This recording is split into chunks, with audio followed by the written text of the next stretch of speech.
পর্যায়ে আমরা দ্বৈত কণ্ঠে আবৃত্তি করছি আমাদের অতি প্রিয় কবি বজলুল ভাইয়ের একটি লেখা কবিতা হবে। কে বলছেন প্লিজ? আমি যদি বলি আমি ভুল করে আপনার নাম্বারে ফোন দিয়েছি, তাহলে তো চলতে রাখবেন। Wrong number?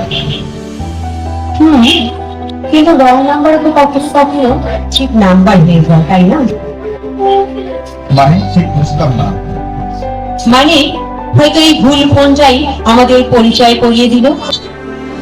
পরিচয়টা তখনই হবে যখন আমি আপনার নাম জানতে চাইবো।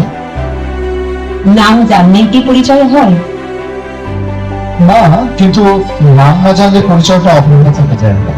তাহলে বলছি আমার নাম বর্ষা। বাহ, সুন্দর নামটা। নাম সুন্দর বলে কি মানুষ সুন্দর হয়? অবশ্যই। আমার মনে হয় আপনি বর্ষার প্রথম ফোটা লবণের মতো সতেজ সুন্দর। তাই হয়তো বানিয়ে বলছেন। আরে না, একদম সত্যি বলছি। আপনি কিছু বর্ষা ভালোবাসেন? বর্ষা মানে বৃষ্টি আর বৃষ্টি। তখন করে বন্ধ জানলার পাশে বসে চায়ের কাপ হাতে হারিয়ে যাওয়া। তাহলে তো বৃষ্টি পড়লে আমার মনে পড়বে।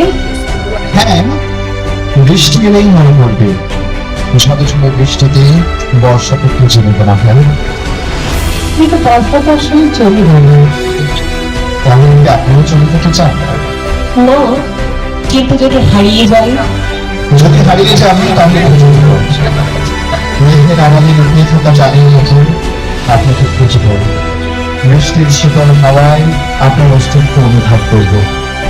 আপনি তো বেশ কবিতা করে কথা বলতে পারেন।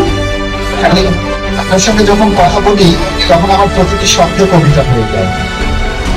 তাহলে থাকবো আপনার পাশে যতদিন না বর্ষা ফিরে আসে।